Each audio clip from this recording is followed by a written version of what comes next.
Assalamualaikum. Halo anak-anak. Perkenalkan, saya Ibu Fitri Aprianti Fauzia yang akan mengajar mata pelajaran simulasi dan komunikasi digital. Pertama-tama, Ibu ucapkan selamat datang kepada kalian di SMK Terpadu Ibadur Rahman. Baiklah, untuk memulai pembelajaran, mari kita berdoa terlebih dahulu agar mendapatkan keberkahan. Bismillahirrahmanirrahim. Allahumma inni as'aluka ilman nafi'a wa rizqan thayyiba wa amalan mutaqabbala.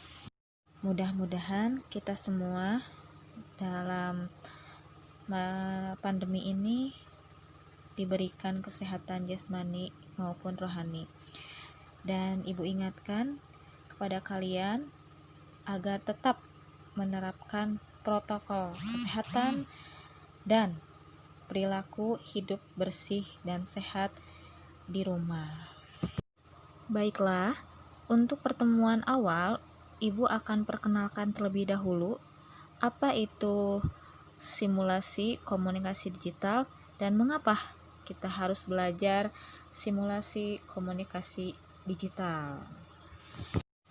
Yang pertama, seperti kita tahu bahwa lulusan SMK itu harus siap kerja.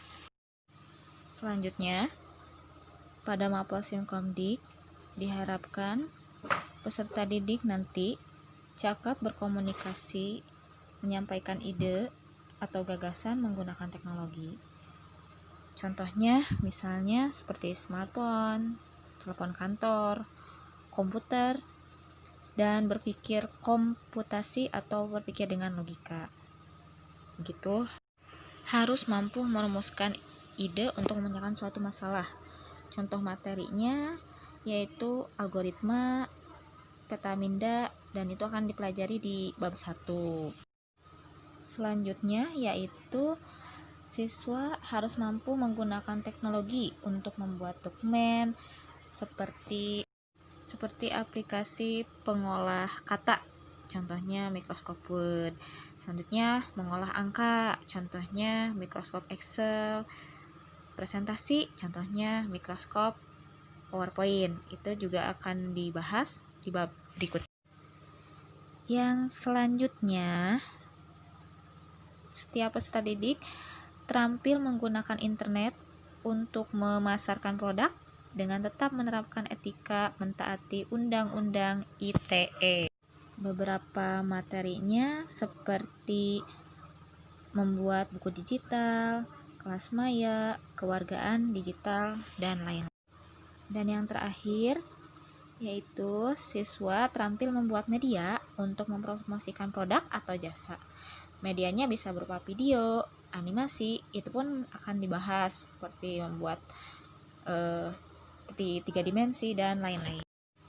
Itu saja selintas tentang apa yang akan kita pelajari, dan selanjutnya kita akan masuk ke bab 1 yaitu tentang logika dan algoritma. Nah, untuk kompetensi dasar yang pertama itu menerapkan logika dan algoritma komputer.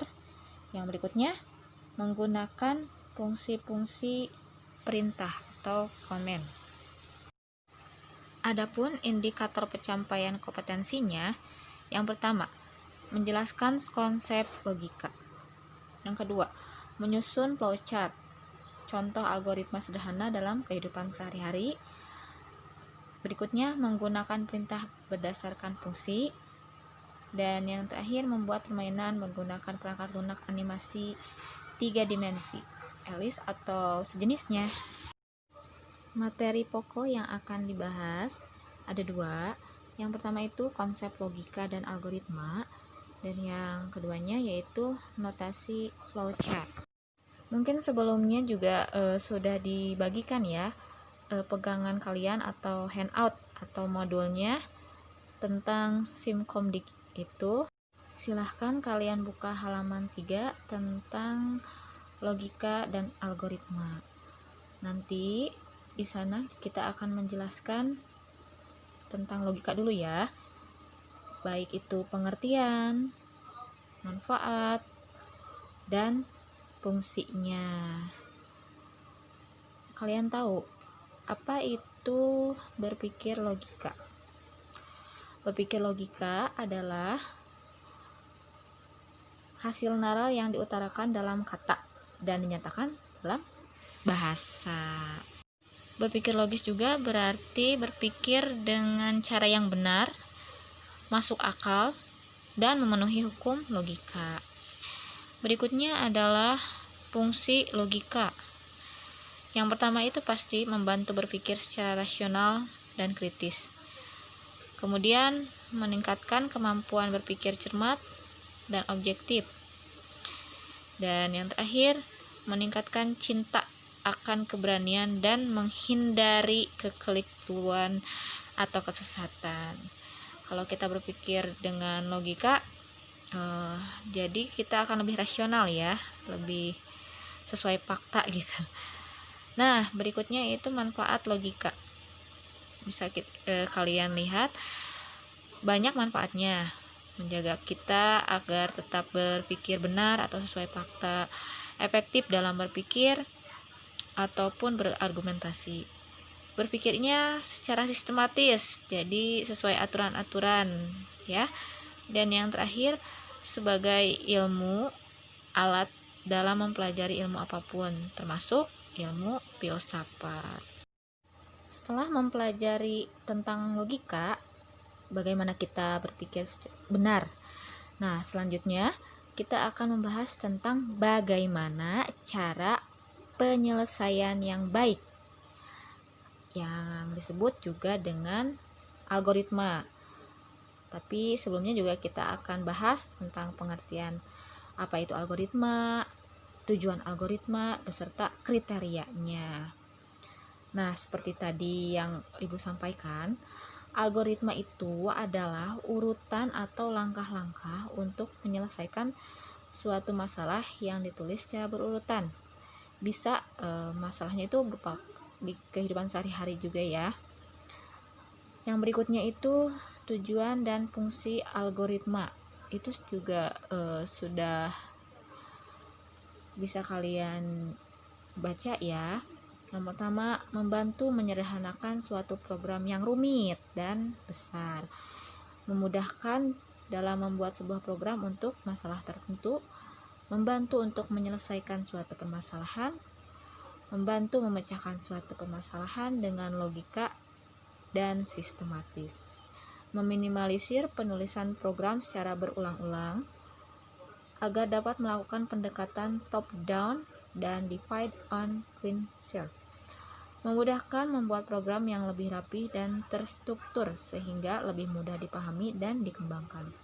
Memudahkan proses modifikasi pada program karena bisa dilakukan hanya pada satu modul tanpa harus mengubah modul lainnya. Ketika terjadi kesalahan, algoritma dapat menemukannya karena alur kerjanya yang jelas. Yang terakhir, memudahkan proses dokumentasi. Selanjutnya adalah kriteria algoritma. Ada 3 kriteria. Yang pertama itu input atau masukan, kemudian proses, dan yang terakhir output atau keluarannya gitu ya. Apa sih itu input, proses, output? Baiklah, kita jelaskan. Input adalah permasalahan yang akan dihadapi dan yang akan dicari solusinya. Kalau proses, rencana atau langkah-langkah yang harus dilakukan untuk mencapai tujuan akhir. Dan output atau keluarannya itulah solusi atau tampilan akhir yang didapat dari suatu algoritma. Terdapat berbagai bentuk cara untuk mengkomunikasikan algoritma.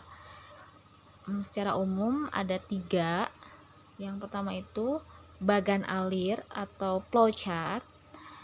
Yang kedua pseudocode atau bisa berupa kode atau sintak. Dan yang terakhir itu adalah bahasa pemrograman. Kita bahas satu-satu ya. Yang pertama itu bagan alir. Apa sih itu bagan alir? fungsinya juga untuk apa, serta simbolnya itu seperti apa saja. Bagan alir atau flowchart adalah bagan yang menunjukkan aliran dari program atau prosedur sistem yang disusun secara logika. Adapun beberapa fungsi dari bagan alir, yang pertama itu dapat digunakan untuk mendokumentasikan proses menjadi lebih terorganisir dengan baik. Yang berikutnya, runtutan langkah dari yang umum menuju khusus ataupun sebaliknya dari yang khusus ke umum. Itu disesuaikan dengan gambar dari bagan alir tersebut. Yang berikutnya, menggambarkan garis besar program yang akan dibuat. Dan bagan alir juga digunakan untuk merancang navigasi pengguna pada tampilan aplikasi yang akan dibuat. Yang terakhir, mengomunikasikan hal-hal yang prosedural. Lalu, apa saja sih simbol bagan alir? Berikut kegunaannya. Baiklah, kita simak ya simbol-simbol dari bagan alir.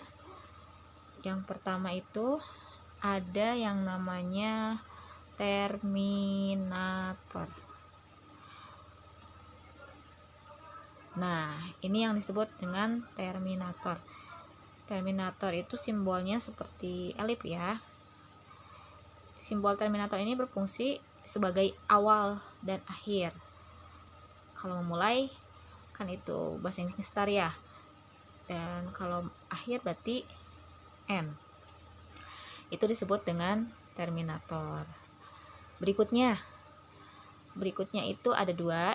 Yang persegi panjang itu disebut proses. Nah, di sini proses yang dilakukan apa saja, kita inputkan setelah input tadi deskripsinya, sekarang inputkan prosesnya. Lalu berikutnya ada belah ketupat.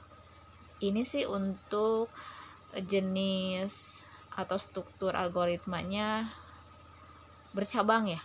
Maksudnya bercabang itu ketika harus mengambil keputusan ada dua kondisi. Kondisinya ya atau tidak. Dan yang berikutnya ada simbol subproses, dokumen, dan data. Itu juga sudah lengkap di modul. Kalian bisa lihat fungsi-fungsinya apa saja. Baiklah, untuk selanjutnya langsung kita contohkan saja algoritma dalam kehidupan sehari-hari. Coba kalian buat contoh kondisi di sekitar kalian yang bisa dijadikan contoh algoritma. Bagaimana cara menyelesaikan masalah tertentu? Misalnya kita itu belum tahu gitu bagaimana cara memasak mie instan. Nah, untuk menyelesaikan masalah memasak mie instan, pastikan dulu kita susun masalahnya, lalu dibuat nanti prosesnya serta nanti hasilnya seperti apa. Misalnya gini, yang harus disiapkan itu bahan-bahannya seperti mie, air, lalu kompor. Setelah itu yang langkah berikutnya yaitu menyalakan api. Jadi ini harus dari awal ya. Ketika memulai menyalakan api, lalu mendidihkan air ke dalam panci. Selanjutnya memasukkan mie. Jangan dengan bungkusnya ya, mie-nya saja dipisah dengan bumbunya. Kemudian tunggu sekitar 15 menit. Lalu setelah dirasa matang mie instannya, kemudian taburkan bumbunya ke dalam mie instan. Nah, seperti itu contoh menyelesaikan masalah bagaimana membuat mie instan yang benar. Selanjutnya kalian bisa bertanya langsung nanti ya atau di japri juga mohon dikerjakan latihan soal di modulnya. Kita tutup pembelajaran hari ini dengan membacakan Alhamdulillah bersama-sama. Terima kasih atas perhatiannya. Wassalamualaikum warahmatullahi wabarakatuh.